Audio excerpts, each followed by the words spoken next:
J'ai un prompt IA que Google ne peut pas détecter. Donc, je vais te montrer une méthode qui humanise complètement ton texte pour pas avoir de risque de détection. Et c'est pour ça qu'aujourd'hui, si ton site ne décolle pas, si tu as une baisse d'impression, c'est bien souvent ça, c'est que tu as eu des pénalités puisque tu as eu des détections IA. Alors, c'est pas totalement interdit de faire un article avec l'intelligence artificielle, c'est juste de ne pas donner assez de valeur. Et donc, même si Google ne détecte pas que ça a été généré par l'IA, alors déjà, je vais t'expliquer pourquoi ta méthode n'est pas bonne, parce que c'est le piège des prompts un peu génériques. On a un langage plutôt plat et très robotique avec des phrases répétitives et des structures complètement prévisibles. Donc non seulement l'humain voit que c'est fait par généré par une IA, mais les algorithmes de Google ne sont pas débiles et le voient très bien. Donc dans AI SEO Genius, on a AI Humanizer 5.0, donc avec différents formats d'humanisation de contenu, qui te donnent d'ailleurs plusieurs versions. Là, tu as 3 versions différentes, là, tu as 2 versions différentes, et là, tu as une humanisation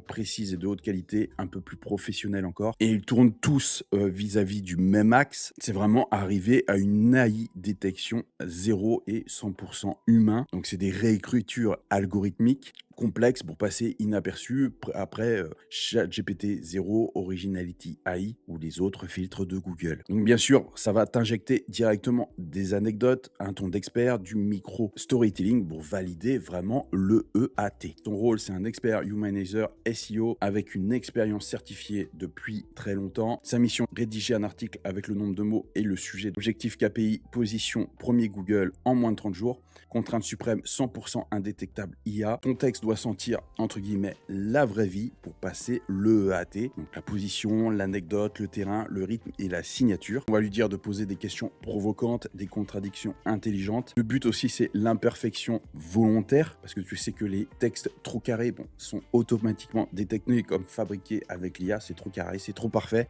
Et là, vraiment, ce qui va être archi important, et je te demande d'être vraiment conscient de ça, ça va être toutes les expressions à éradiquer. Donc les styles robots neutres. Donc il est important de, il est essentiel de, il convient de, dans le cadre en termes de, afin de mettre en place, apporter de la valeur, améliorer l'expérience utilisateur. Parce que quand tu vois un texte généré par ChatGPT, c'est l'impression que c'est la Suisse qui a écrit quelque chose. Non, faut être cash, direct, faut prendre position. Et enfin, exiger que l'IA, donc ça va être dans le prompt, termine sa réponse par cette phrase de validation précise. Cet article respecte les 3 piliers humaniseur et SEO et a été conçu pour ranker top 3 durablement avec un style 100% humain, naturel et engageant. D'ailleurs, tu pourras retrouver ce prompt en intégralité dans mon groupe School avec l'accès offert, donc Rank Booster.